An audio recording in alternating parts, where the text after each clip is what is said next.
right, so welcome. Who are you? Daniel Rohr. All right, and your hair is great, by the way. Thanks, Josh. You were asking, and very Harry Styles. Thank you. I prefer the Jeff Bezos look, but Oh, I appreciate that. thank you so much. Congratulations on your film being here. What's it like? So it was like in the festival before, but there wasn't a live thing. Is that what happened? The festival was virtual last year, so Yeah. we're back for our first in-person screening. We were invited back because last year we were the recipient of the Festival Favorite Award, so that's why we're here today. Oh wow! Yeah. So, what has changed since last year? So this is the movie Navalny, by the way. Yeah. How did you get involved in that?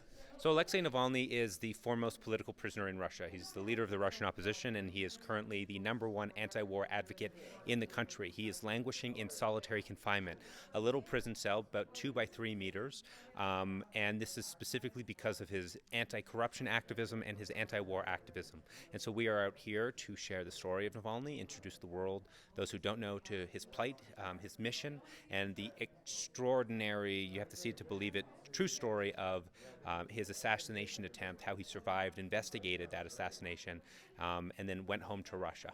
Wow. Yeah, somebody was telling me yesterday about what a brave thing that is to go back to Russia to face the consequences. And I guess has that did that happen in the movie, or is that since you filmed the movie? Well, I would encourage you to watch the film. I don't want to give you any spoilers. All right. Well, there you go. And is it even more relevant now? Like since it was the favorite last year? Yes. Well, 3 weeks after the film premiered, this war in Ukraine started. This egregious, horrible, genocidal campaign that's being waged by Putin and his cronies. And I think that film thrusted our already very vital movie into a new level of significance. And obviously it's an important issue for the whole world. But do you have like a personal connection to this? Like that's the reason you made this? Well, I think the plight for democracy in places where there's no democracy is vital. We take for granted a lot of the values and virtues that we live by in North America. I'm from Canada. Oh, I'm from Canada too. Great. So justice and democracy and rule of law and freedom of expression are all tenets of Navalny's core political philosophy. And I think he deserves the support of good people around the world. We might not all agree on his political positions, but that's precisely the point. Democracy is about discussion and debate and having conversations and disagreeing and working through that. And I think more than anything, that's what Navalny's worldview espouses.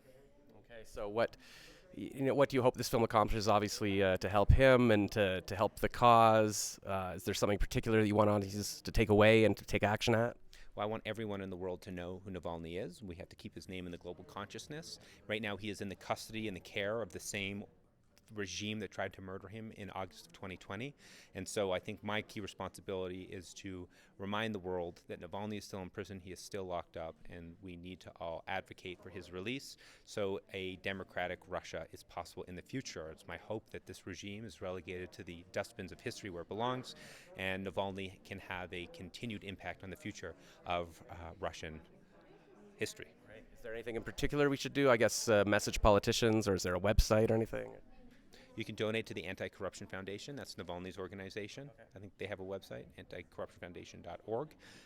And see the movie and tell 5 of your friends to watch the movie and make sure everyone watches this film. Perfect. Thank you so much. Thank you.